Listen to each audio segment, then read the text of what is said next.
Hello and welcome. Ahead of Saturday's governorship election in Osun State, INEC chairman restates the commission's resolve to ensure the outcome of the poll is credible. APC holds mega rally ahead of Saturday's governorship election in Osun State.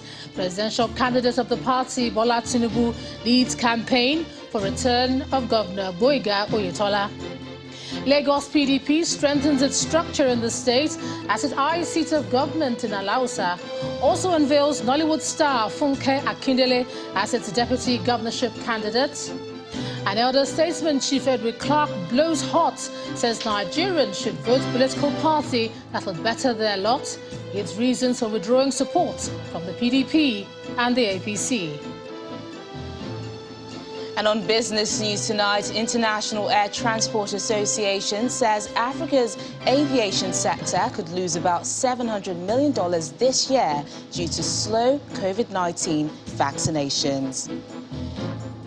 On sports news tonight, Erik ten Hag enjoys a dream start to life as Manchester United manager with an emphatic 4-0 preseason victory over weakened rivals Liverpool in Thailand.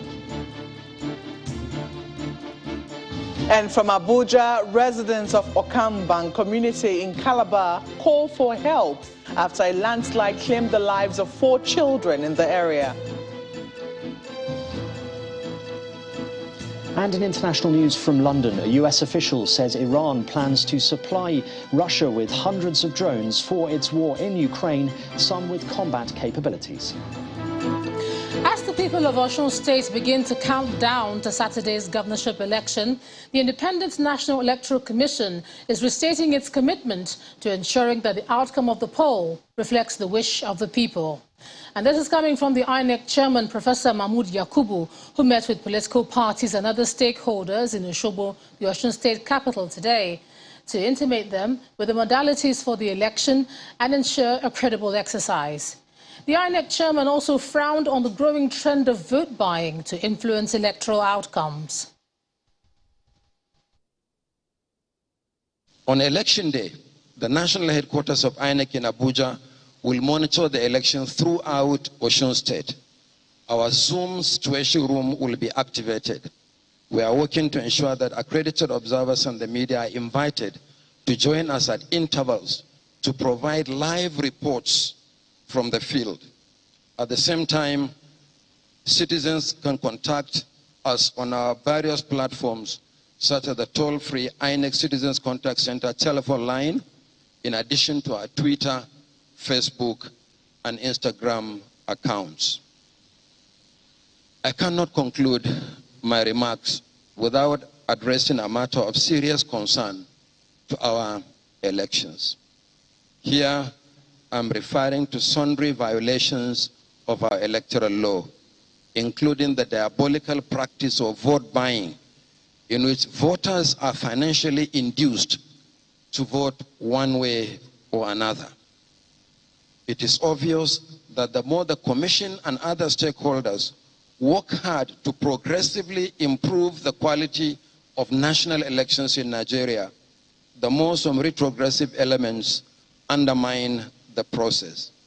While we continue to work with the security and anti-corruption agencies to confront this challenge, our effort will be given a boost by the establishment of the Electoral Offences Commission and Tribunal. In the meantime, the ruling All Progressives Congress has held a mega rally ahead of the governorship election on Saturday. Leaders and chieftains of the APC, including members of the National Working Committee, the National Campaign Council, the APC presidential candidate Bola Tinubu, and the APC governors gathered at the Osogbo Township Stadium to rally support for incumbent Governor Gboyega Oyetola, who is seeking re-election.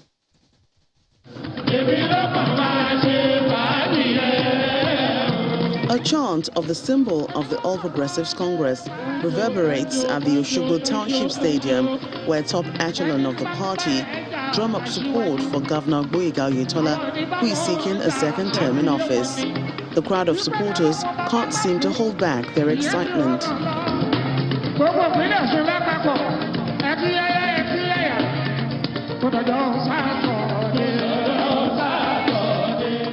The Director General of the State Campaign Council and the Chairman of the National Campaign Council both set the tone for the Mega Rally.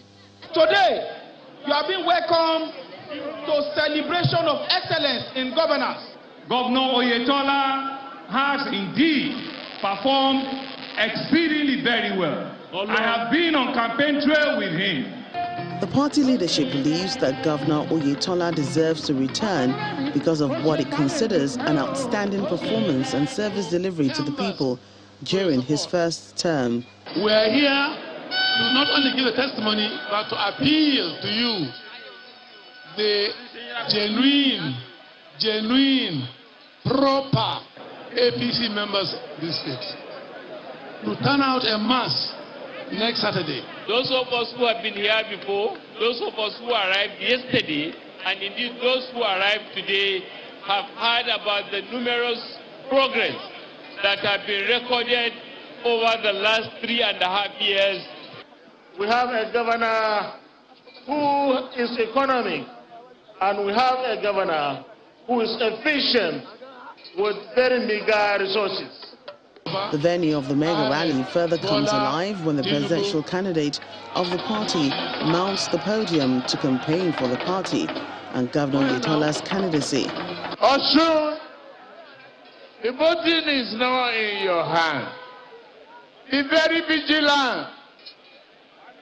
Ojú lalagan fi sọrí, ìbànújẹ́ ò ní bá yín, èmi ló kàn.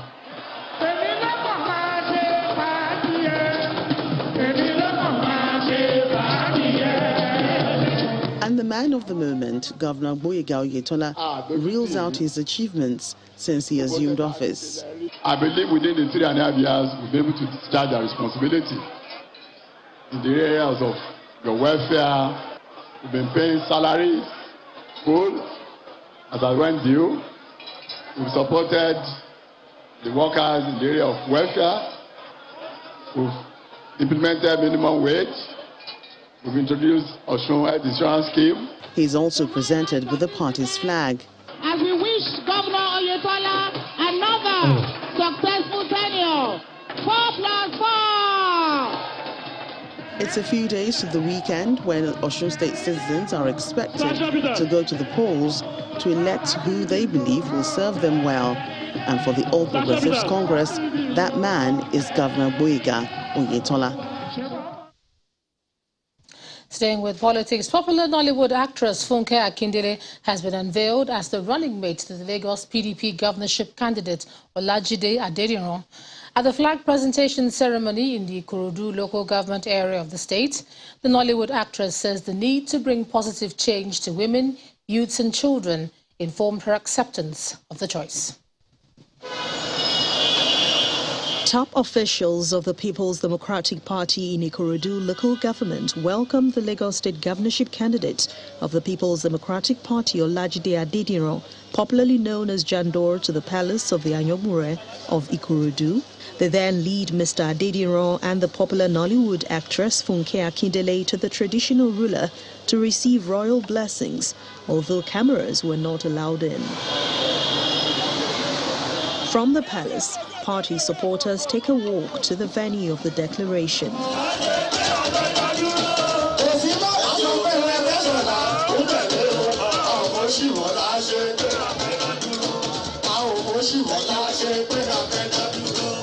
A formal announcement follows, and the ward chairman of the PDP in Ikorodu presents the flag.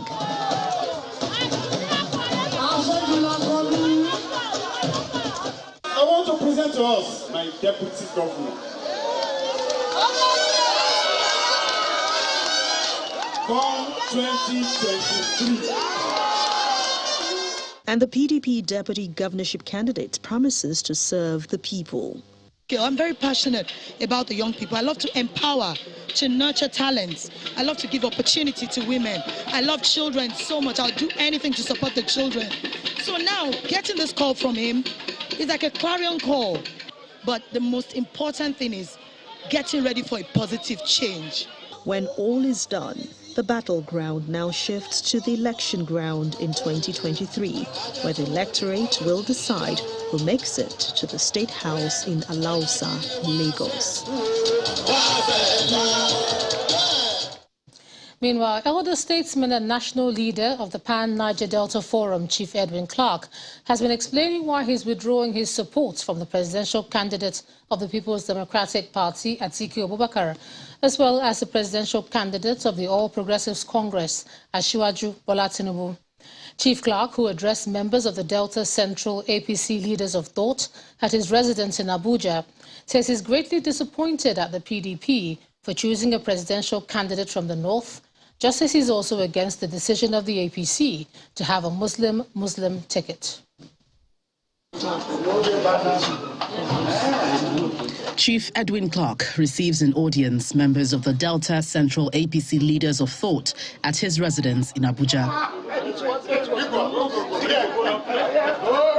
The meeting with the elder statesman is part of efforts by the ruling party to solicit his support, irrespective of his political leanings in the 2023 general elections.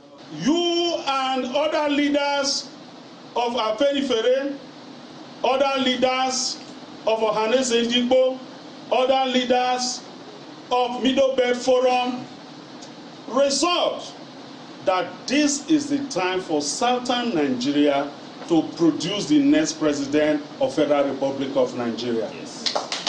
We members of DECAT are here to tell you that that resolution, that decision, we have keyed into it by the grace of God Almighty. Very good, very good. In his remarks, Chief Edwin Clark expresses his disappointment over the decisions of the PDP and the APC on zoning and choice of a running mate. Perhaps if I were to vote and you put only two parties, that's APC and PDP, I will vote for APC. For zoning the presidency to the south, PDP disappointed us. But the only thing your party has done that has made me to withdraw my support is its Muslim ticket. Aside discussions about the 2023 general elections, the Niger Delta leader has another message to President Muhammadu Buhari regarding the probe of the Niger Delta Development Commission, NDDC, and its leadership formation. On the issue of the NDDC, people have been criticizing about the present position of the board where one man is there. Now you are thinking of removing that man and bringing other people there again, when there should be a board in that place now. That board, if not established, they will have problems. So this is a message I'm giving you to Omagige and to Mr. President. The NDDC has come under the spotlight in recent times, and with the forensic audits completed, many look forward to seeing the government take appropriate actions against anyone who is found wanting. Another elder statesman and leader of Afenifere Pan-Yoruba socio-political organization, Adebanjo, has made known his political leaning ahead of the 2023 elections. Chief Adebanjo says he is endorsing the presidential candidate of the Labour Party, Mr. Peter Obi, for the 2023 presidency.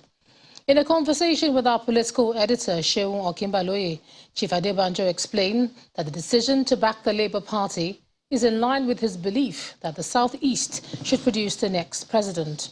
According to him, the decision to endorse the Labour Party is also the position of Afenifere as a group.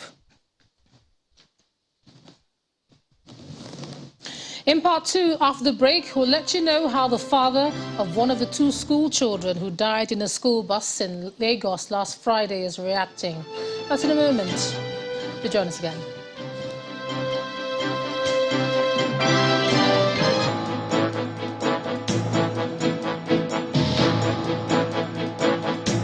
Welcome back. If you've just joined us, you're watching the news at 10 on Channels Television, coming to you live from Lagos. A reminder of our top stories. Ahead of Saturday's governorship election in Osun State, INEC chairman restates his commission's resolve to ensure the outcome of the poll is credible. APC holds Mega Rally ahead of Saturday's governorship election in Osun State. Presidential candidate of the party, Bola Tinubu, leads campaign for return of Governor Boyega Oyetola. Lagos PDP strengthens its structure in the state as it eyes seats of government in Alausa. Also unveils Nollywood star Funke Akindele as its deputy governorship candidate. An elder statesman, Chief Edwin Clark, blows hot, says Nigerians should vote political party that will better their lot. He gives reasons for withdrawing support from PDP and APC. As political groups continue to strategize ahead of the 2023 general elections, the convener of the Third Force movement, Professor Otomi, has been reacting to the political parties' engagements in the race. Professor Otomi believes the structure of the existing political parties is driven by selfish transactions and not about national interest, and that such a structure must be disrupted. Professor Otomi was our guest this evening on Politics Today. The Nigerian Labour Congress and TUC have in every state of the federation political commissions. It has going for it several organizations that have been built essentially all the way to the grassroots. Why people say structure matters is because Nigerian elections are usually based on rigging, and if you don't have a lot of money, which is usually taken from the treasury, and these are people who are committing serious crimes, and Nigeria is allowed to get away with it, take public money to run political parties. But anyway, let's leave that aside for now. But that has changed. With the structure that we have, I am guaranteeing that on election day, in every polling station in this country, there will be at least 15 people who are standing up for the third force, who are going to be supporting the Labour candidate. Let me ask now, is Labour Party still planning on merging or working with other political parties? It's working. We are talking about a college of leaders led by the Labour candidate. And this college of leaders will come from parties, whether they be PRP, APC, so many of them, SDP, all of those are going to work together. Away from politics, the father of one of the children of Handmaids International Catholic School, Surulere, who died while others lost consciousness inside their school bus in Aguda, has asked the police to thoroughly investigate the circumstances that led to the death of his son, Sochimma Izora. Mr. Valentine Izora told Channels Television that he has been to the station and mortuary and is still consulting with the family on the next steps to take, but has accused the school authority of neglect over the matter. Meanwhile, the Commissioner of Police, Biodun Alabi, has directed that the case be transferred from the local division to the homicide section of the state, Bansi Yaba. The incident happened on Friday when the driver of the school bus, Odunsa Mandala, was taking the children to their homes after closing hours. It was gathered that the children repeatedly complained to the driver that they were not comfortable, but he allegedly ignored them until some of them lost consciousness. The Lagos State Public Relations Officer, Benjamin Hundein, says the bus driver is in custody. Over now to Makwe Ogun Yusuf in Abuja. Makwe? Hello, Ijoma. It's a tragedy of a different kind in the south of the country, precisely in Cross River State, where residents of Okamban community in Calabar, the state capital, are calling on the government to urgently come to their aid following a landslide which claimed the lives of 4 children 2 days ago. During a visit by Channels Television crew, the people said they're living in fear as a result of the calamity. They want the government and other well-meaning organizations to save them from further disaster. This is Okan Bank Village, located off Nasarawa Road, 8 Mile Calabar in Cross River State. Access into the community is difficult, especially during the rainy season, as residents struggle through this path to access their homes. Tragedy struck on July the 10th when this physically challenged man and father of 8, Mr. Indifrike Sylvester, lost 4 of his children in a landslide. Until the incident, Mr. Sylvester swept the community market every morning before returning home to take care of the children, as his wife serves as a nanny in a neighboring community. He gives an account of the ugly incident that claimed the lives of his children, who are now buried in this shallow grave. I dey cook food for them. I don't cook food finish them. They chop for hand. The relation come from man from up around my compound. Comes break my house, close all of us, me with all my children. So people risk kill too, and me for die. I beg government, I beg anyhow way be, may them put air give me.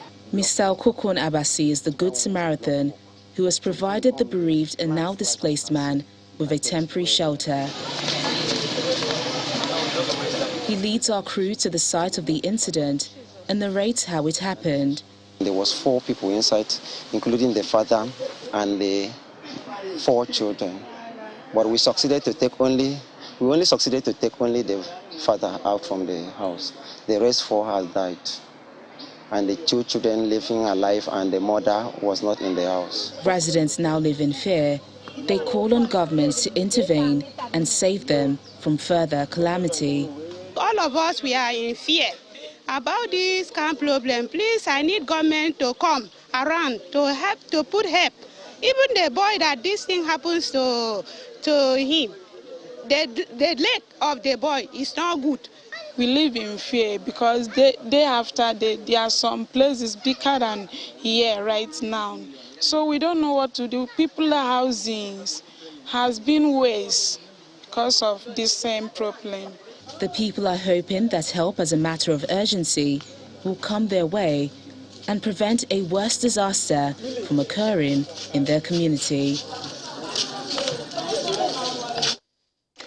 While staying with environmental degradation, Aeroton Exploration and Production Company Limited has reported that its oil mining lease, OML 18, has suffered a leak caused by a third-party interference.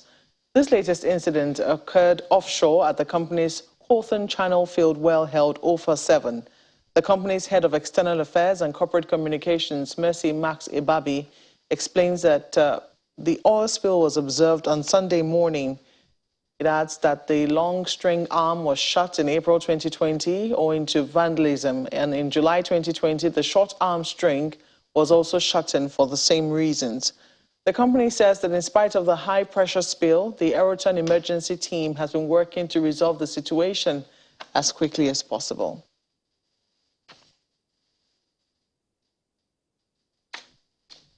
Away from the environment, over the years, the plight of pensioners in Nigeria have remained pathetic, as the monthly pay of most of these senior citizens can barely pay their bills. In some instances, the pensions are either not paid over a period of time or are delayed, thereby complicating an already difficult situation that old age brings upon some pensioners. Our next report captures the experiences of some pensioners that we visited in Nyanya Gwandara village in Nasarawa State, which may reflect the plight of pensioners in other parts of the country. The motto of the Nigerian Union of Pensioners is "Rest is sweet after labor," a slogan that summarizes the wishes of these senior citizens after retirement. However, the plight of pensioners in Nigeria over the years seems to be a far cry from the rest that they anticipated after retirement.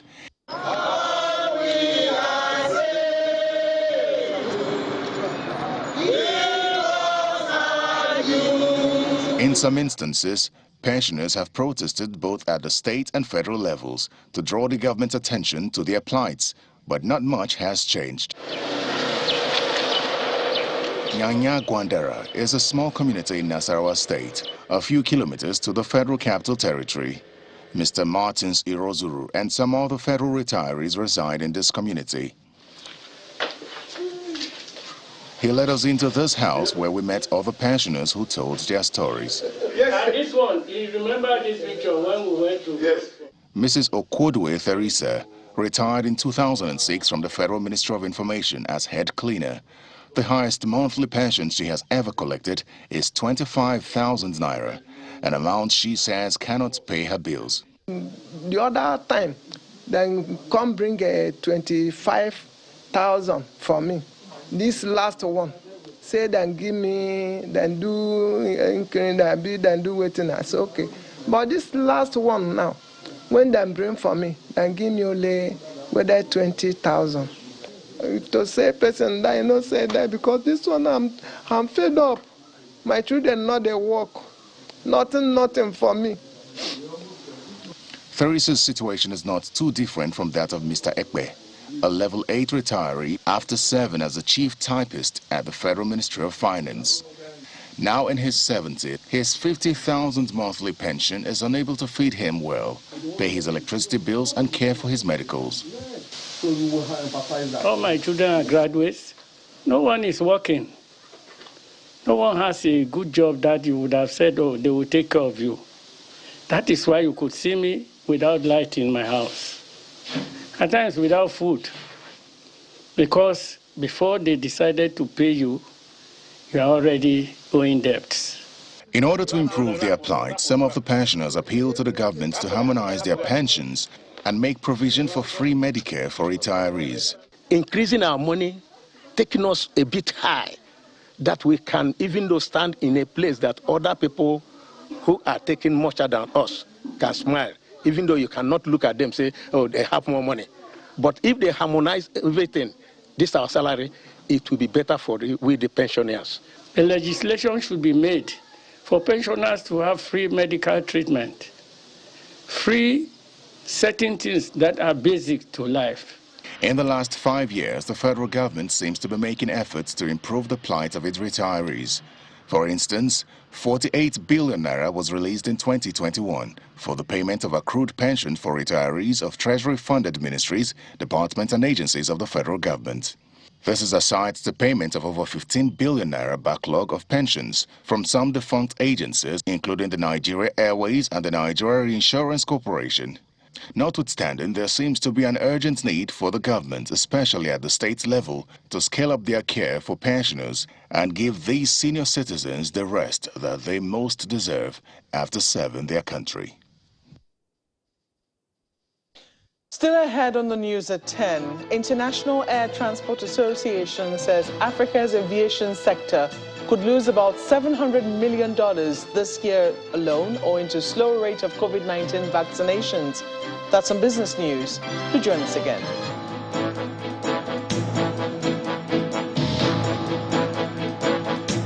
Welcome back to the news at 10. As part of the series of visits to the president to mark the Salah holidays, his former classmates today paid homage in his hometown in Daura, Katsina State. According to a statement released by the Senior Special Assistant to the President on Media and Publicity, Mr. Garba Shehu, President Muhammadu Buhari inquired about the welfare of each of them while praying for the repose of the souls of those who had passed on in the last 1 year since they last met. In the short visit in which the president and his former schoolmates shared memories, the leader of the class association, Senator Abba Ali, commended the sacrifices the president has made so far and prayed that he remains focused in the last lap of his administration.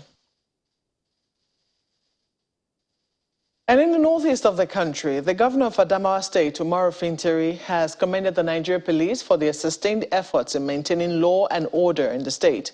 The governor gave the commendation while addressing 361 newly recruited police personnel before their deployment to different parts of the state.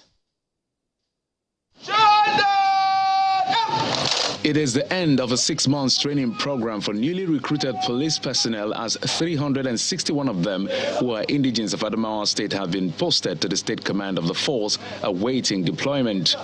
The secretary to the state government congratulates the new recruits, assuring them that the government will provide all that is needed. Just as the Adamawa State Commissioner of Police, Sikiru Akonde, explains that the deployment of the new recruits will boost its operations in the state. Expects you to engender peace and harmony, because as members of the police force, you are part of the community. The only difference is you wear uniform that identifies you as somebody unique within the community rendering a particular service. We therefore expect you to behave as professionals wherever you're posted to, and be ready to serve in any part of the state of the nation if you are redeployed to any part of the nation. 361 of them are here, and we have just talked to them, and we've let them know the importance of them coming into our network, because with them around us, and because they are all indigenes of the state, criminals will not have any hiding space within the state. The NSCDC Adamawa State is not also resting on its oars during the Eid al-Kabir, as the deployment of its personnel resulted in the arrest of electric cable vandals. Deployed over 1,000 officers within the nooks and corners of Adamawa State to beef up the security as far as the issue of Salah is concerned, and will not relent effort as far as this is concerned, in order to get a hitch-free Salah celebration. For the joint effort of the Nigerian police force and the NSCDC, criminals are warned to stay clear of Adamawa State in their own interest. Well, the results of this deployment will be interesting to see in the coming days. Ijo Martin, do you agree? Indeed, Mark, we wait and see how it goes. Thanks so much. Now, there are as many as 61,000 Boko Haram suspects being held in the northeast. And this figure was given by the Minister of Interior, Rauf Aregbesola, during a working visit to Kirikiri Maximum and Medium Security Custodial Centers in Apapa, here in Lagos State. He asked officers and men of the Nigeria Security Forces and paramilitary agencies in the country to remain vigilant in order to defeat criminal elements terrorizing the country. We are not vulnerable. There might be issues with motivation. We are not vulnerable. And I want us to be very clear in our mind that if we fail to appreciate the effort of government, it will be too sad. A time was when almost 3/4 of the Northeast was under the siege of the insurgents. That is not the case today. The insurgents do not have a foothold anywhere anymore. So for us to be that successful in combating insurgency, we must expect some fallout. The fallout is what we are having. And that is what you see when any phenomenon is about to die. It will be in a death throe. So the insurgents and the associated evil companions, the bandits, and the other coward criminals are taking advantage of the fact that the siege in their main theater has weakened and scattered them. So they are desperately looking for relevance. But my assurance to Nigeria is that we are up to it. We are up to it. We are not giving up. We are ready to give them the battle that will totally eliminate them. To attempts to improve infrastructure, where the federal government has reiterated its commitment to deliver the third section of the Kano-Zaria Road by the first quarter of March 2023. And this was made known by the Director of the Highway Construction and Rehabilitation at the Federal Ministry of Works and Housing, Mr. Folorin Shoinson, during an inspection of the project. Also inspected were sections 2 and 3 of the Kaduna-Zaria Road and rehabilitation of the Zaria-Gusau-Sokoto-Birnin-Kebbi Road, as well as the Funtua-Zara section. From Abuja to Kaduna, Zaria to Kano, officials of the Federal Ministry of Works and Housing, led by the Director of Highway Construction and Rehabilitation, commenced inspection of the road projects. The team stops at Section 3, which has a length of 137 kilometers. It was handed over to the contractors on June the 26th, 2018, with work commencing in July 2018. The director expresses satisfaction with the level and quality of work as he speaks on the delivery date of the project. The funding has to match the time frame. So we are trying within what we have, our resources, to ensure that the project at least is completed in the next 12 months. With the challenge of the shoulders of the roads being converted to car wash and parking lots, the director appeals to law enforcement agents to prevent people from abusing the roads so they can live up to their expected lifespan. This is what we have been saying since we have been stopping along the road, that they should not stop work, they should continue work. Whatever is the problem will be solved, and they should just keep up the pace. No challenges. You can see that the contractor is working, and they have achieved a lot within the little time that they have been on site. They have only been on site for 10 months. Although the rains are on, driving on a pothole-infested road along the Kano-Zaria axis and some parts of the northwest will soon be a thing of the past for motorists plying that route, as the federal government reiterates its commitment to completing the roads by March 2023. Let's take a look at some business news now. Here's Teniola Shubowale.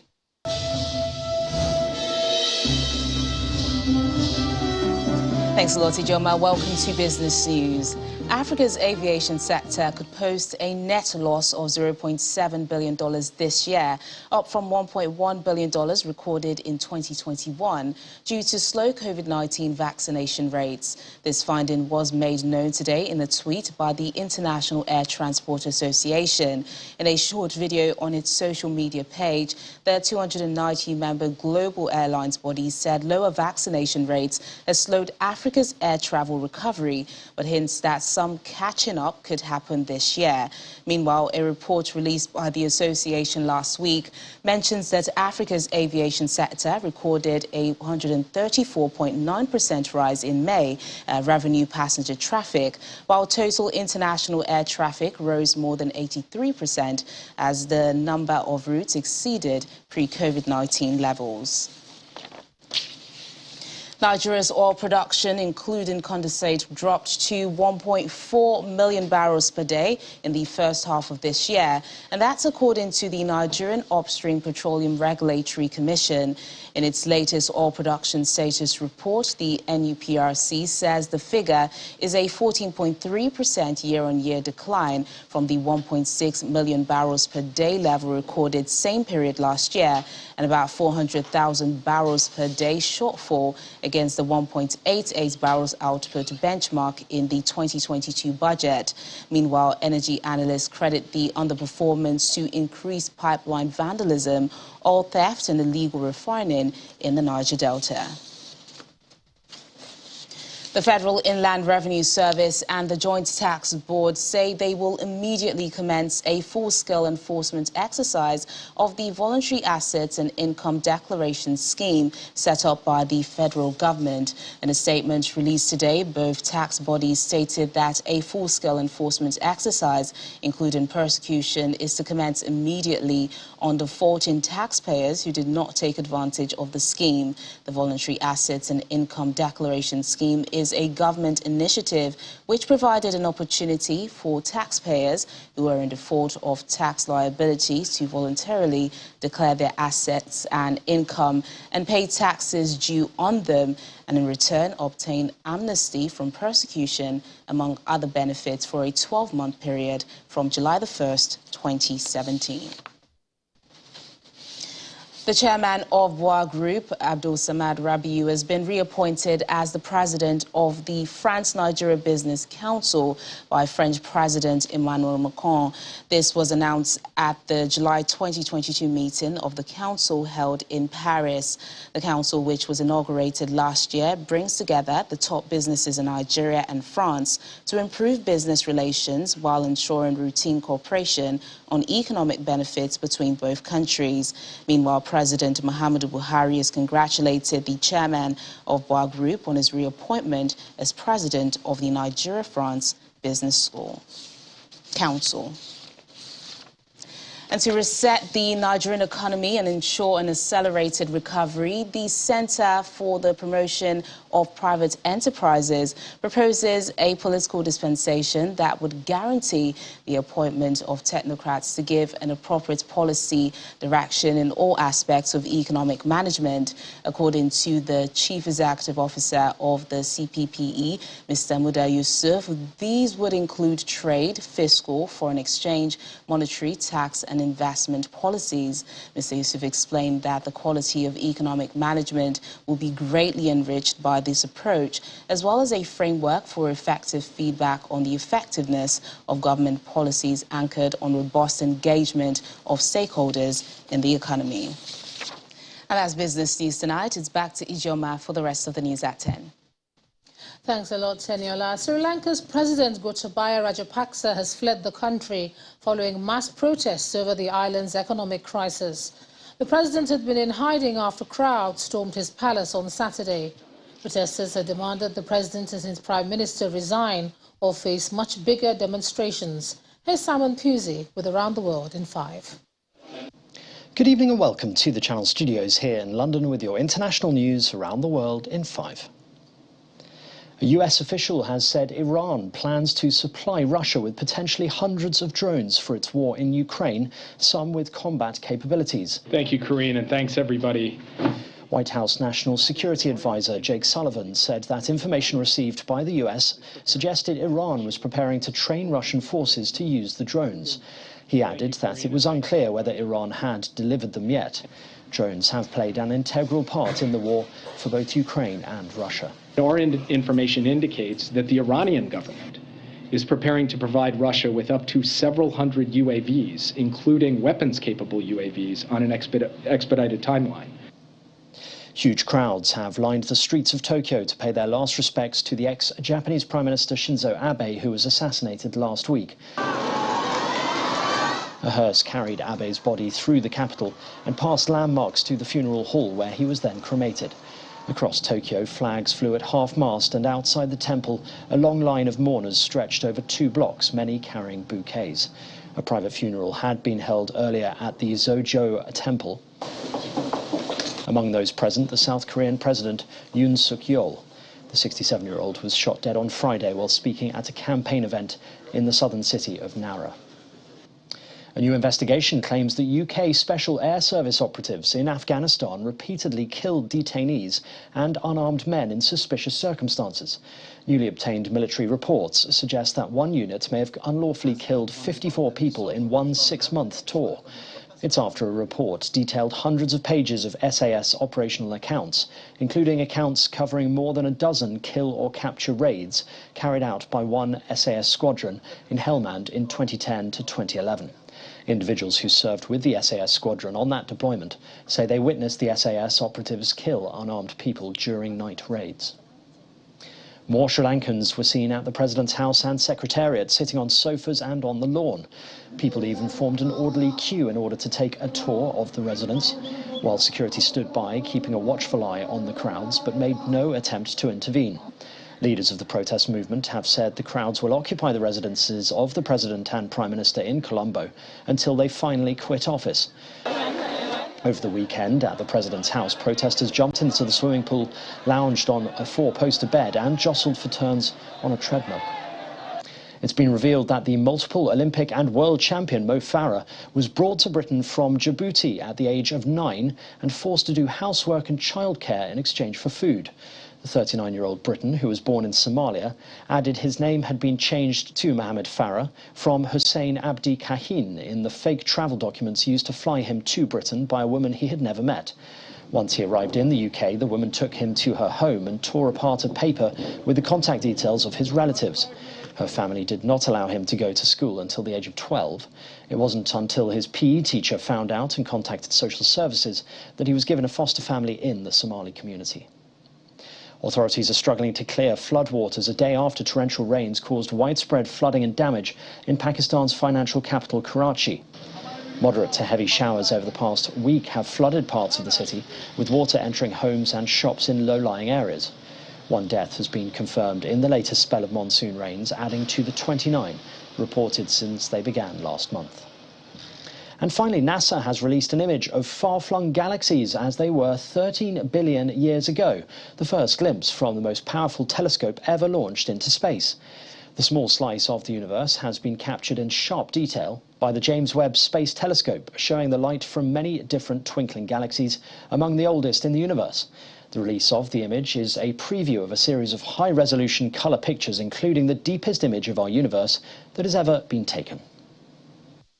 It's just outstanding. So it was really nice that the very first image is the one that's the most relevant to my own science. So we knew that this one was coming. So we've been looking at the Hubble version of this image, of this cluster. So this is the cluster that Hubble observed, better part of a decade ago. And so we've been doing the comparisons of that and saying, well, it's just stunning how much more you can see.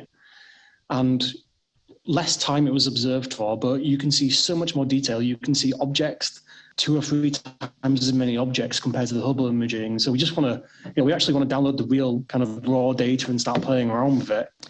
And that's your international news around the world in 5. Now back to the Channel studios in Lagos. Thanks a lot, Simon. Let's take a look at some sports now. Here's Victor Matthias.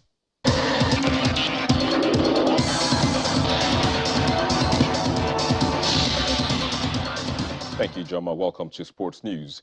Now, Manchester United manager Erik ten Hag says he is satisfied after getting off to a perfect start, but insists he would not be getting carried away after a 4-0 thumping of arch rivals Liverpool in a pre-season friendly in Thailand earlier today.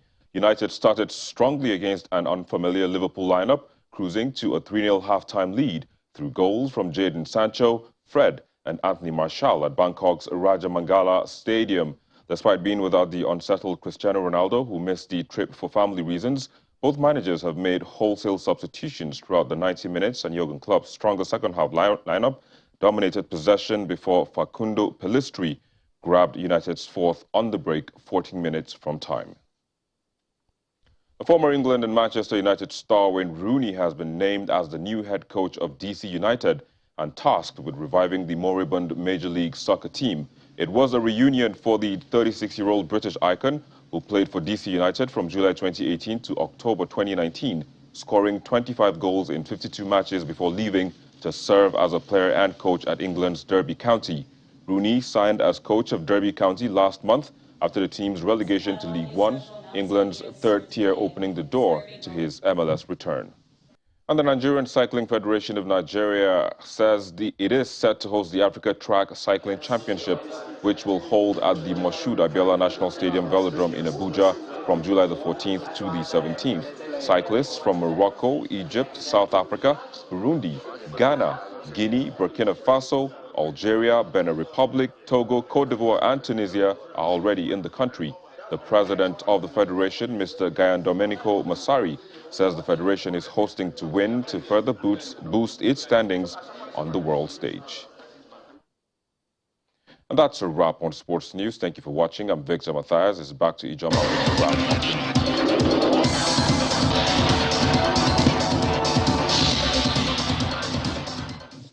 Thanks a lot, Victor. And the main news again. The chairman of the Independent National Electoral Commission, Professor Mahmood Yakubu, today restated the Commission's resolve to conduct a free, fair and credible election in Osun State on Saturday.